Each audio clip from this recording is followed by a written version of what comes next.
আমাদের হয় না এটা মুসলিম পাড়া ওইটা বৌদ্ধ পাড়া, হয় না? অনেক সময় হয় না এটা আমাদের মুসলিম পাড়া ওইটা হিন্দু পাড়া, এরকম আছে না নাই? আছে। হিন্দু যদি আপনার প্রতিবেশী হয় কি করবেন? ওরা কষ্ট দিবেন নাকি?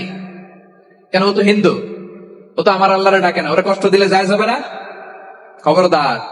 বিষ্ণু ইসা ইসলাম বলেন, মান কানা ইউমিনু বিল্লাহ ওয়াল ইয়াউমিল আখির ফালিউকরিম জারাহ। যে আল্লাহ বিশ্বাস করে আর আখিরাতে বিশ্বাস করে সেজন্য প্রতিবেশীর সাথে ভালো আচরণ করে। সুবহানাল্লাহ। কলিজা জুড়ায় যায় না আমার নবীর কথাগুলো শুনলে? যে আল্লাহ বিশ্বাস করে, যে আখিরাতে বিশ্বাস করে সেজন্য প্রতিবেশীর সাথে ভালো আচরণ করে। এখানে বলছে মুসলিম প্রতিবেশী বলছে, নামাজি প্রতিবেশী বলছে, আল্লাহওয়ালা প্রতিবেশী বলছে না। প্রতিবেশী আস্তিক হোক নাস্তিক হোক, প্রতিবেশী মুমিন হোক মুশরিক হোক, প্রতিবেশী হইলেই তার সাথে ভালো আচরণের দরকার আছে না নাই? আমার প্রিয় লালমনিরহাটের ভাইয়েরা, বিষ্ণু ইসা ইসলাম ওনার ইহুদি প্রতিবেশীদের দেখাশোনা করতেন। আমার প্রিয় ভাইয়েরা, প্রতিবেশী আস্তিক হোক নাস্তিক হোক, মুসলিম হোক হিন্দু হোক, তার সাথে ভালো আচরণ করতে হবে। বিষ্ণু ইসা ইসলাম ওনার ইহুদি প্রতিবেশীর বাসায় যেতেন। কোন প্রতিবেশী? ইহুদি। আওয়াজ করে বলেন, কোন প্রতিবেশী? ইহুদি।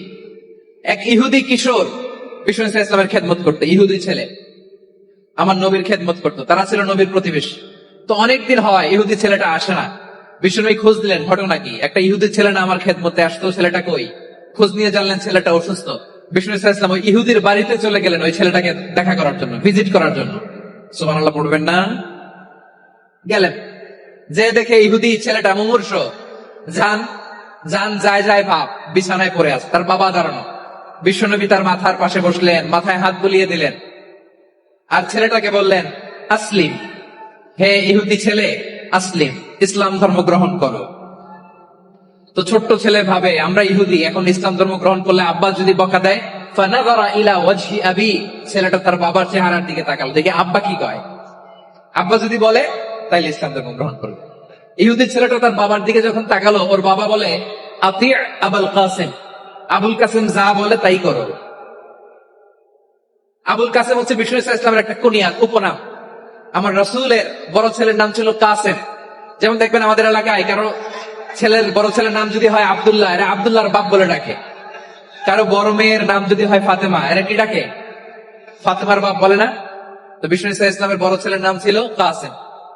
ইহুদি বাবা বলল, আতি আবুল কাসেম, আবুল কাসেম যা বলে তাই শোনো, মানে মোহাম্মদ যা বলে তাই শোনো। এই কথা শুনে ছেলে সাহস পেয়েছে, ছেলে আবার পড়তে আরম্ভ করলো, আশহাদু আল্লাহ ইলাহা ইল্লাল্লাহ ওয়া আশহাদু আন্না মুহাম্মাদার রাসূলুল্লাহ। পড়েন আল্লাহু আকবার।